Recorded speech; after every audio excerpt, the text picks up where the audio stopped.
Es decir, el macrismo, para mí ese es el dato nuevo, vulnera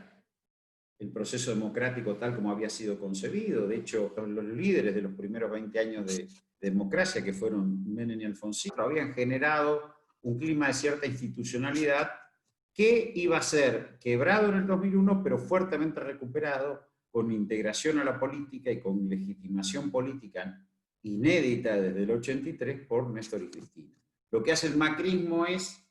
reversar esa situación y llevarla hasta antes del 83, instaurando prácticas de vigilancia, de coerción, de acción, que no diría que son de la dictadura cívico-militar, porque no hay secuestrados, muertos y campos de concentración, y sería una falta de respeto a los compañeros que murieron o que sufrieron esa persecución, pero sí podemos decir que avanzan en un proceso de democracia restringida, muy restringida, que remeda los tiempos de la proscripción.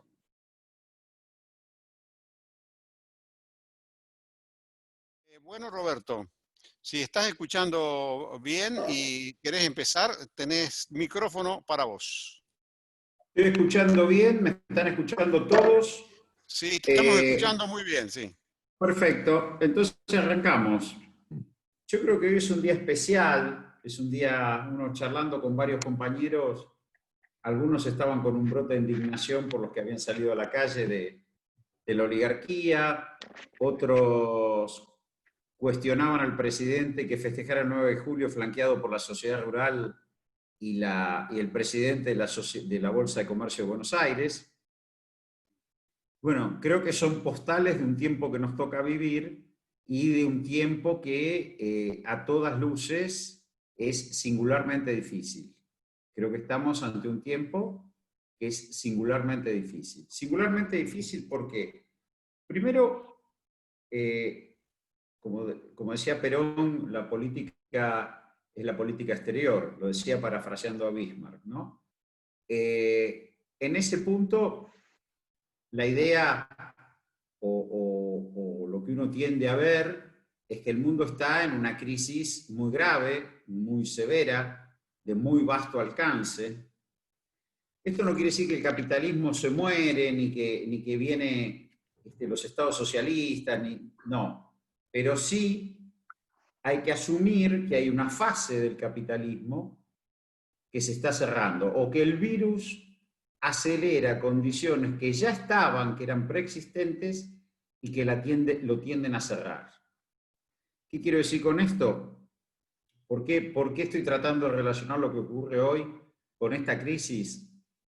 Porque el ciclo que se alumbra en 1989, el ciclo que podemos para brevedad del tiempo conocer como globalización o como red mundial de empresas o como flujo financiero por encima de las definiciones productivas, tuvo un periodo virtuoso, tuvo un periodo de 20 años de crecimiento a casi el 5% anual, entre 1989 y el 2008. A partir del 2008, el crack del 2008 sobre la idea de sostener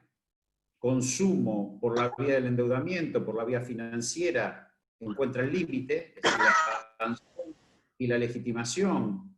solo se logró en ese periodo sobre la base de un fuerte proceso de liquidez internacional y de endeudamiento de familias, de empresas, de estados. Toca a su fin en el 2008, hay una enorme crisis bursátil financiera, no hay recuperación de esa crisis, no hay políticas de demanda efectiva, la política monetaria va por encima de la política fiscal, es decir, se rescatan activos financieros, pero no se pone plata en el bolsillo de la gente. Estados Unidos apuesta a una licuación de esas deudas, de una tasa de interés muy baja y una inflación un poquito más alta con el tiempo, esa es la política de Obama esencialmente. Y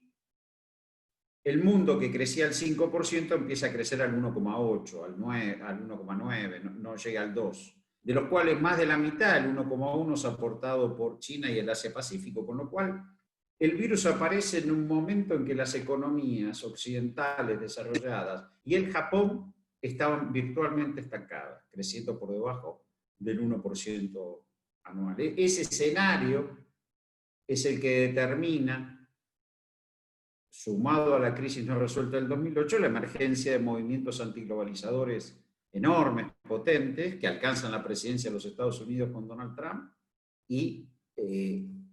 llegan al gobierno colocando a un primer ministro como Boris Johnson, decididamente anti-Unión Europea, en el Reino Unido. Es decir, las dos potencias anglosajonas se aunan para redefinir, por lo menos en el intento, los tratados que dieron origen a la globalización y que abarcaban las potencias más desarrolladas. Trump revisa el NAFTA, reforma el NAFTA en una clave más proteccionista, más cerrada sobre sí mismo.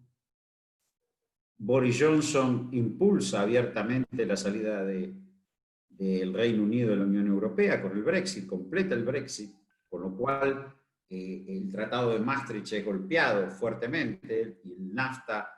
del año 94 también es redefinido. Si los dos grandes tratados de este ciclo capitalista de integración económica son redefinidos, se cuestiona la OMC, es decir, el movimiento antiglobalizador estaba presente. Lo que hace el virus, por eso digo que acelera eso, es eso que estaba discutido en el flujo internacional, lo traslada a los estados nacionales. La parálisis de las economías nacionales vuelve a resituar la discusión de los estados-nación como proveedores de bienes esenciales. Salud, vivienda, alimentos, energía, es decir, el discurso de Macron, que no podemos tildar de alguien antiglobalizador, o de la propia Merkel, por tomar las potencias europeas, si se quiere, más pro-Unión Europea, dicen hay que volver a colocar al Estado en el centro de la escena como asignador de recursos, al menos para superar esta instancia. Entonces, primer dato, estamos frente a un cambio de fase del capitalismo. Yo lo llamaría así, no diría que estamos ante una crisis terminal, diría que estamos ante un cambio de fase, que cuestiones que funcionaron durante 20 años fueron golpeadas en el 2008 y que esas cuestiones, el virus lo que hace es catalizarlas y agudizar el final. Ahora bien, cuando pasan estas cuestiones, la oligarquía, las élites, sobre todo en Argentina, inmediatamente quieren apropiarse del Estado. Quieren apropiarse del Estado porque quieren conducir el proceso de reordenamiento en el marco del capitalismo, de salida del cierre de una fase. Esto ocurrió en el 30, después de la crisis del 29, el golpe de Estado del 30, las tensiones internas en el ejército y en la propia élite y su reconducción dentro del Imperio Británico, eran la necesidad de decir, acá hay un escenario distinto y nosotros lo vamos a conducir nosotros. Mucho más y con mucha más brutalidad y salvajismo ocurrió en los 70, después de la crisis del petróleo era claro que había un nuevo escenario en el capitalismo y la oligarquía brutalmente se apropia del Estado, asesina, mata, secuestra para reconducir y situar a la Argentina en esa crisis. Entonces hoy, y no digo que la historia se repite mecánicamente, si caracterizamos, si estamos en lo cierto, de que hay un cierre de una etapa dentro del capitalismo, que el virus ha acelerado factores que ya existían, pero que se aceleran, y que se discute esta salida, la élite, la oligarquía, no hace una excepción de sus predecesores y busca en la Argentina apropiarse del Estado para asegurarse la conducción de este proceso. La elección de octubre del 2019, con un resonante triunfo de la coalición en primera vuelta, de la coalición peronista, irrumpe de un modo singular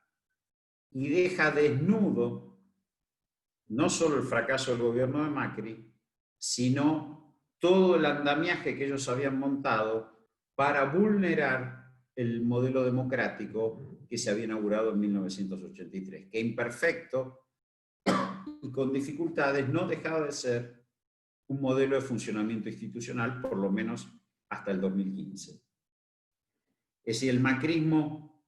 para mí ese es el dato nuevo, vulnera el proceso democrático tal como había sido concebido, de hecho, con luces y sombras y tal vez con revisiones un poco más indulgentes, los primeros líderes, los líderes de los primeros 20 años de democracia, que fueron Menem y Alfonsín, entre el 83 y el 2003, inclusive con el Pacto de Olivos, la Constitución del 94, habían generado un clima de cierta institucionalidad que iba a ser quebrado en el 2001, pero fuertemente recuperado con integración a la política y con legitimación política inédita desde el 83 por Néstor y Cristina. Lo que hace el macrismo es reversar esa situación y llevarla hasta antes del 83, instaurando prácticas de vigilancia, de coerción, de acción, que no diría que son de la dictadura cívico-militar, porque no hay secuestrados, muertos y campos de concentración, y sería una falta de respeto a los compañeros que murieron o que sufrieron esa persecución, pero sí podemos decir que avanzan en un proceso de democracia restringida,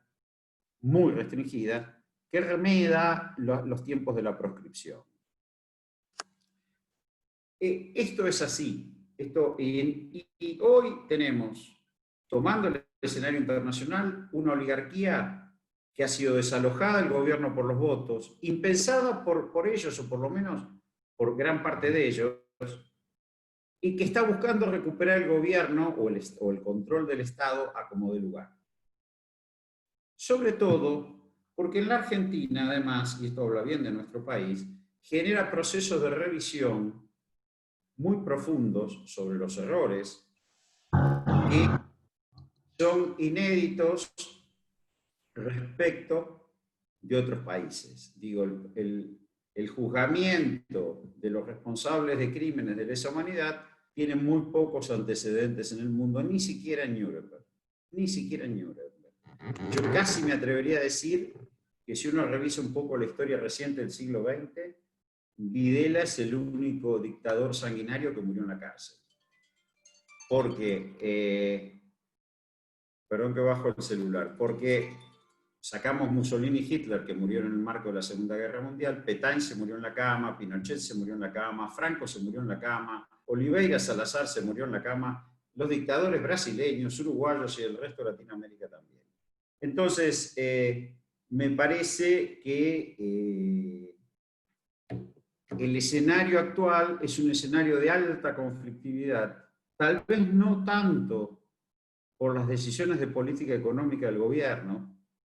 que hasta ahora la oligarquía se ha mostrado eficaz para neutralizar por lo menos las más audaces, sino por